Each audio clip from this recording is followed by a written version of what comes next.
Welcome to the Fintech Times News and Views podcast. Established in 2016, the Fintech Times is a global multimedia news outlet centered around the world's first leading fintech newspaper. We report on the latest and brightest ideas from the fintech world. Follow the conversation using hashtag TFD News and Views and follow us at the Fintech Times. Hello everyone and welcome back to another episode of the Fintech Times News and Views podcast. It always feels weird when I hear myself introducing the podcast. It just doesn't really feel right, but that's because we don't have Polly here today. She's unfortunately not feeling very well, so it's just myself, Francis, and Tom here today. So Tom, how are you? I'm great. It's good to be back. I was absent last week on holiday, so we've got another troublesome twosome in this week's podcast. So I'm looking forward to a bit of chaos once again.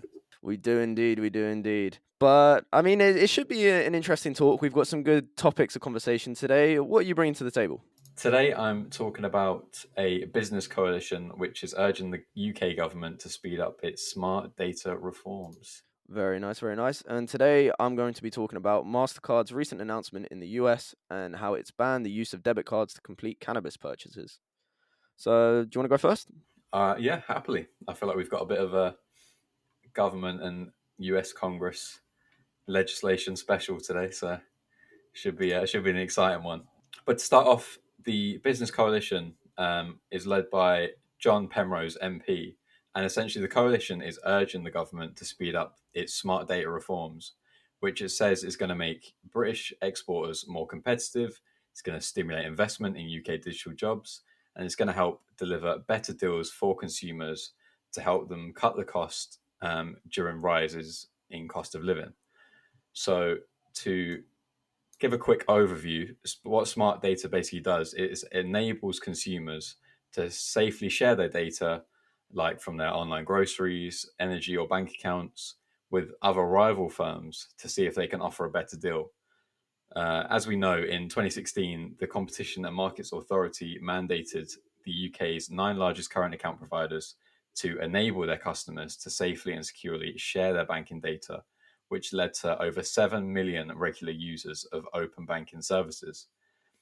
So while the Data Protection and Digital Information Bill includes provisions to introduce smart data reforms already, these provisions contain no guarantees or timetable on how fast the changes are going to be introduced in each business sector once they become law.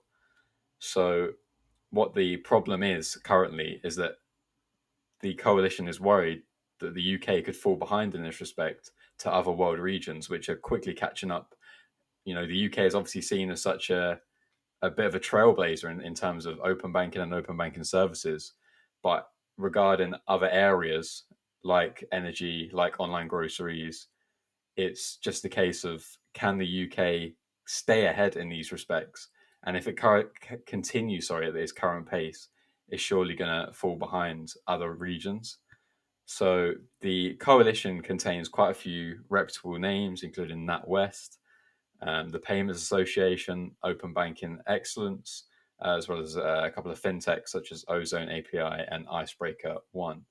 And I thought this is just an interesting example of how sometimes it's obvious what routes need to be taken to make serious change and to better the economy, better the lives of consumers in the UK and beyond. But sometimes just change doesn't happen quick enough. And I thought this was a good example of how, a coalition with a lot of reputable people, companies, names, MPs are coming together to try and push the UK government to enact change a lot quicker. And considering we've already had such a success story in the likes of open banking, obviously there's a bit of debate about whether it should be bigger perhaps by now and have more users. I think it's interesting to see that we're still not necessarily taking initiative, in terms of the government in introducing these legislations and speeding things up when we're trying to be such an innovative region in terms of tech. So I guess I just wanted to get your take on, how can the government be improving its practices, and how much of an impact could the likes of these kinds of legislations have on consumers and businesses in the UK? I think options are never really a bad thing, and by rolling out open banking technology to the rest of the economy, you're really bringing a lot of industries into the modern digital age. And you touched on an interesting point when it comes to usage. And I suppose I look at myself really and how much I use open banking now to make purchases. And the reality is, I don't think I've really used it at all. Maybe once or twice, but for the most part, I don't. So, I mean, obviously, I've got to look at myself because that is, who I see using it. But I don't really see this changing either, even if the tech is expanded to other parts. But who knows? I could be wrong, and it could be super convenient. But I think regardless, like I mentioned, choice is always a good thing. So as the government, and I suppose the country wants to stay ahead and stay competitive and continue to be sort of a figurehead in the open technology, if you will, I think it's definitely something that should be considered. Yeah, absolutely. I think you bring up an interesting point in terms of usage. As I said, there is a bit of debate on whether there should be more users in terms of this technology, and how could we have utilized it even better.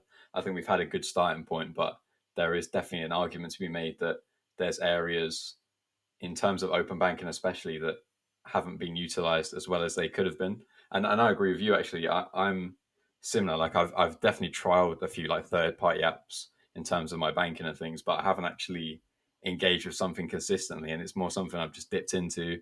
Let's see how this app works. But not really for me. I'll never use it again. But I think there's definitely areas, like I said, like energy, especially, and groceries, and online shopping, things like that, where this kind of technology could actually play a bigger part and encourage more users than open banking. I think generally people are in the UK, at least in my experience, the people I know and the people around me, is people are quite happy with just keeping their money in one bank account. They have one bank account, one savings account. It works for them. They're not having any problems with it. What's the need to engage with these apps where they're not necessarily seeing what that can bring them? And I'm exactly the same. I'm guilty for the same kind of viewpoint most of the time in my day to day life. But in areas like energy and just buying things online, I think there could be a much larger space there in terms of people's attitude. Everyone knows how much these kind of prices for everything are increasing people's bills. We, hearing new data from which millions of people are missing out on payments on crucial bills, energy bills, things like that. And I think there's perhaps an even bigger space in the current cost of living crisis, and economic landscape we've got in the UK, for maybe these types of reforms to thrive even more so than open banking has. So obviously it's yet to be seen. We'll have to wait for the government to kind of mandate these areas of technology. But I just thought it is odd to me how we're in this kind of landscape, but not enough perhaps is being done to try and bring in these legislations and rules and technologies that could actually have a massive impact potentially. I mean, as I said, it's yet to be seen, but that could have a big impact on people's day-to-day lives and support them during the cost of living crisis. So I guess we'll just see how things go. I think you're right in the sense of the impact it could really have on like energy savings as well. But I'm not sure if it's changed, but I remember because of the cost of living crisis and because of everything that was happening, I remember when I moved house and we were looking to set up our energy provider and stuff like that. I remember every single one was at the max that it could be. So until I think the cost of living crisis sort of starts to subside and they can start, or different organizations or providers, I should say, can start offering better deals and stuff like that. I mean, this is very specific to energy, but I just think this is where it really does have an opportunity to really shine. And I think until the cost of living crisis really starts to subside, I don't think we'll really see the full extent of how useful it can be. And I think it's almost like suggesting we're going to live in this perfect world by having this open technology, which is always the case. In theory, it sounds great. And I'm sure that was the case with open banking, right? When it first was announced, is in theory, it sounds great. You've got this technology that connects everything. It's going to make life simple. But I can't help but feel it might be sort of just out of our grasp, if you know what I mean. It's just a bit too good to be true almost. It's almost too simple. It's never going to be that simple. I mean, it's me on the podcast. I'm going to be pessimistic. I'm always going to be looking on perhaps not the bright side of things, but I think that's definitely sort of a side we have to consider. No, absolutely. And as I said, it's tough to see the impact that something can have until it's in place. I think maybe one of the reasons that we don't have faster legislation in this case is that it's not a guarantee to be a success. So I think while it's very easy to look at it, and I still think, this is something that could have a big impact, it's easy to, as you say, see the other side of the coin where actually it might not have as much of an impact as you expect it to have. And in the same way that open banking was expected to make huge changes in terms of the banking space and how people interact with their finances, but in reality, the majority of people aren't engaging with it at all. So yeah, I think in theory it seems like a good idea, but in practice, we just have to wait and see what happens with them, really. Yeah, I definitely think a wait and see approach is the one here. But yeah, no, I think it's a great topic and one to keep an eye on. But I guess my article now. So as I mentioned, Mastercard made a pretty big splash in the financial world when it announced just a few days before the end of July that it would be banning the sales of cannabis using its debit cards across the country. So I feel like the marijuana market is a bit of a tricky one given the stigma attached to it and the fact it's still illegal in 12 states in America. Although I do think it is worth mentioning that the states in which it's either fully legal or legal for medical use outnumber the states in which it's illegal. Make of that information what you will, but I thought it was just worth just putting it out there. But anyway, the federal government still regards cannabis as an illegal drug. So, in line with the government's views, MasterCard has made its announcement, and I think the talking point of my article wasn't really surrounding the reasoning for Mastercard's move, because it is pretty straightforward, and I believe one of the experts summed it up pretty well. And it's not a case of preference, but a case of compliance. So the government views it as illegal, therefore the payment processor also does. The talking point of my article was more what opportunity this creates for fintechs. And we know that fintechs target parts of the market that are often excluded from traditional finance.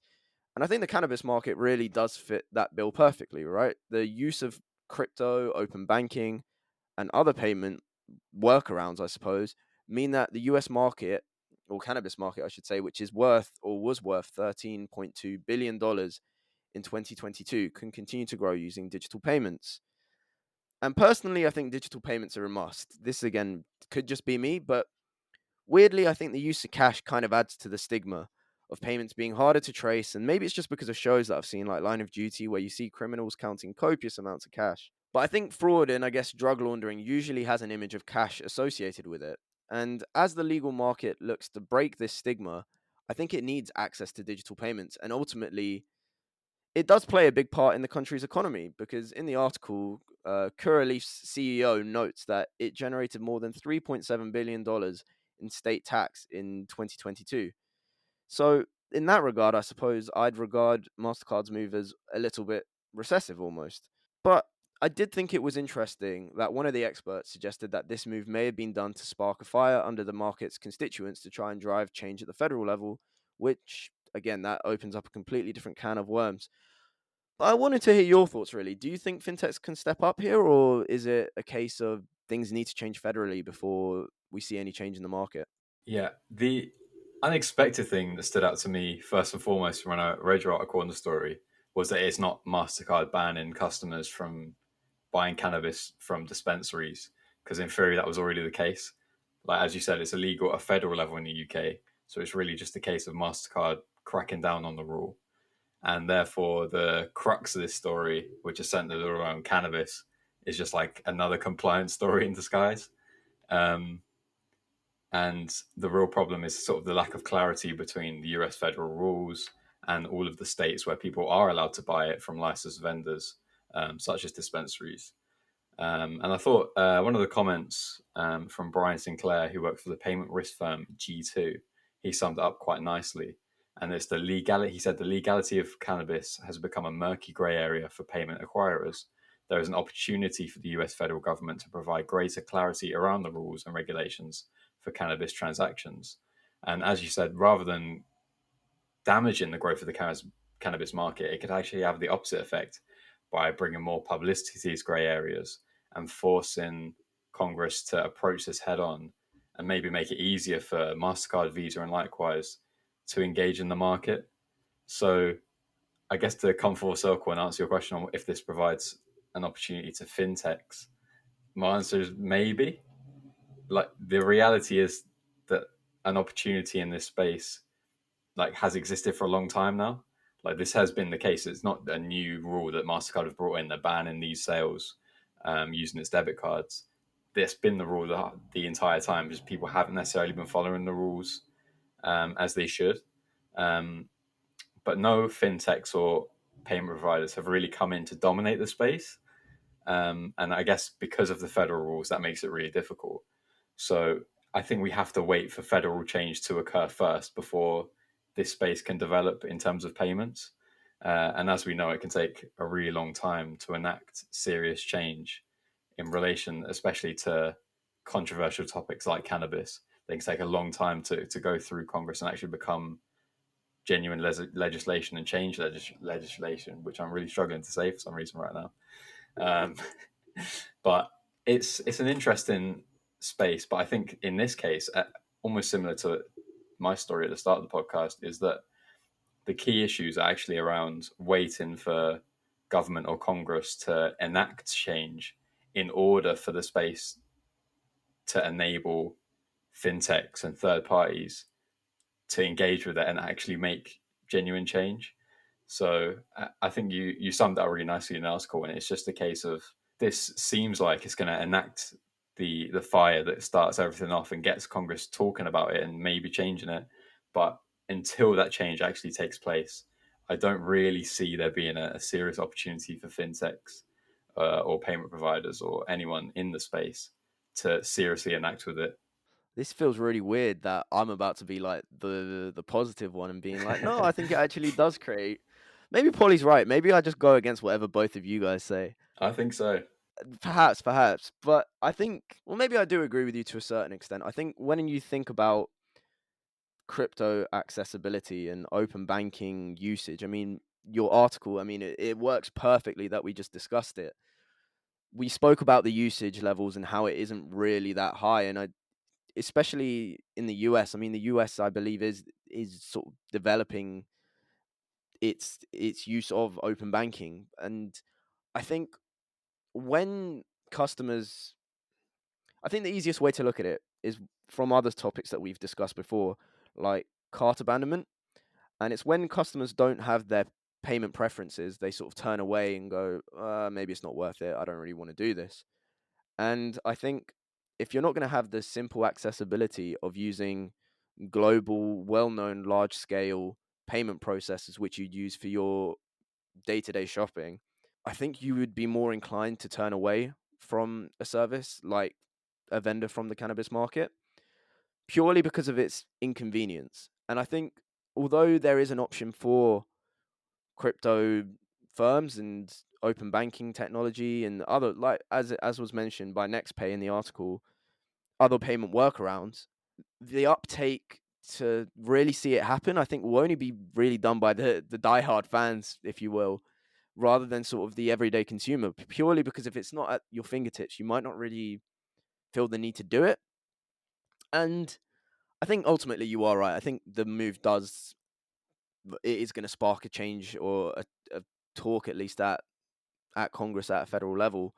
But I think the talk in a weird way, like you said, fintechs have had this opportunity to fill the gap in the market for ages. But I think now that it's really been brought to light, I think some might try and take advantage of it a bit more than they previously had done.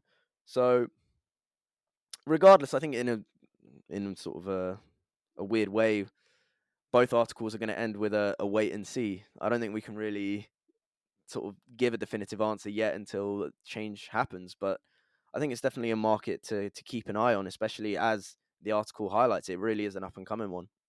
No, absolutely. And I think, as you said, it's almost like classic style for us. We're gonna leave it there, put the topic out there. We're not going to give you a definitive answer because there isn't one in most cases. And it's just be a really interesting space to keep an eye on, especially because it's worth so much to the US. I think, as you said, it's about 40 billion value potentially by 2030, and it's such a serious market for the US that you would expect them to see at least taking some kind of change seriously because of the value and the potential value of the space. And because of the sort of regularity grey areas, there is a lot of space to be capitalized on. So yeah, it will really be interesting to see over the next few years, I suppose, how much change is enacted in these areas. Just because you brought that figure up, actually, I think it's interesting to note that the global market is worth around 50 billion. So that's a fifth of the global market's value in just a singular country, currently being worth as it was 13 billion, I should say. So I definitely think it will be a hit initially to the market, but I don't know how, but I think it will recover some way. But anyway, if anyone wants to read any more about the articles we spoke about today, head on over to the fintechtimes.com, where you can read plenty more news and insights over there. So, being on the Fintech Times editorial team, we see loads of news pass our desks every day. So each week, we like to share something we've learnt with our listeners in the aptly named What I Learnt This Week. So, Tom, what do you want to share? So at the time of recording, we've just found out that the Bank of England is raising interest rates to 5.25%, which is a 0.25% increase. And it's the 14th consecutive increase that the Bank of England has introduced. When will it end? When will it end? Yeah, very interesting. So what I learned this week is a bit of a rogue one, but in an article I was writing about Turkey and the president's Gulf tour, I learned about a tense history between Saudi Arabia and Turkey in which a Saudi journalist was killed in the kingdom's Istanbul consulate. So I learned that this week the agreements that were made were just another step in mending relations, which I thought was quite cool. But yeah, that brings us to the end of the podcast. Thanks for joining me, Tom. It's been a great chat, and hopefully Polly feels better and is with us next week. Thank you to our listeners too, and we'll see you next time. See you guys next week. Thanks for listening to the Fintech Times News and Views podcast. Don't miss next week's episode and continue the conversation using hashtag TFT News and Views and follow us at the Fintech Times.